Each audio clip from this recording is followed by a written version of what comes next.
嗱，今次啊介紹下夫子廟呢個區。嗱，呢條街咧，你如果覺得攰咧，可以咧坐呢啲咁嘅車，咁啊街頭行到街尾啊，亦可以咧人力車租呢啲人力車，有嗰啲車夫拉你，咁樣咧你喺嗰條街就唔使自己行，因為條街都幾長下㗎，起碼都行成大半個鐘啊，因為人逼咁樣。嗱，街度咧就好多裝飾嘅燈飾嘅。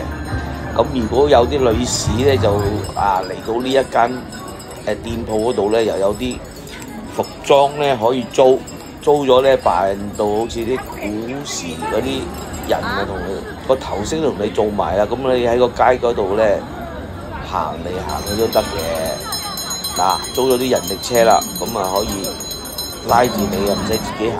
嗱，呢啲女士喺嗰間鋪頭裝飾完咧，就喺個街嗰度行嚟行去，又可以。嗱，又有啲公安喺度維持秩序㗎，所以咧啲人唔敢喺度搞震啊。嗱，有啲古時嘅銅像喺個街嗰度裝飾，又可以打下卡。夜晚咧特別靚嘅條街，因為佢嗰啲燈飾咧佈滿一條街嘅，成條街都有佈置啲燈飾。嗱，呢啲樹啊，吊住啲燈啊，有啲字啊咁樣嘅，有啲詩句喺度嘅。呢啲燈牌啊，呢一間店鋪咧就係賣嗰啲紀念品嘅啫。夫子廟咧呢一區咧就真係食咧就最多。嗱，呢度咧就喺度賣緊嗰啲酒啊，花雕酒啊，咁啊做 packing。嗱，呢個咧蟹黃湯包咧就都幾貴㗎，成60蚊就一隻㗎。咁裏邊有啲蟹黃啊，咁啊啲湯嚟嘅。嗱，夫子廟啊真係好多嗰啲美食咁糕點啊，蜜雪冰城飲品嚟嘅，亦都有。呢檔做咩咧？呢一檔就賣嗰啲鹽水鴨啊。咁咧就你揀咗之後，佢又會同你劈嘅。咁整得好靚嘅，買啲乾冰落嚟可以保存一段時間嘅。咁可以帶翻香港都得。排隊買啲人，你睇幾熱鬧，全部啲人排晒大隊啊，肯定抵食先至啲人先至會咁踴躍去買排隊嗱，滷水鴨呢度咧就買啲五糧液嘅酒啊，所以咧呢條街咧真係呢檔咧大排檔南京大排檔我哋嚟食過噶啦。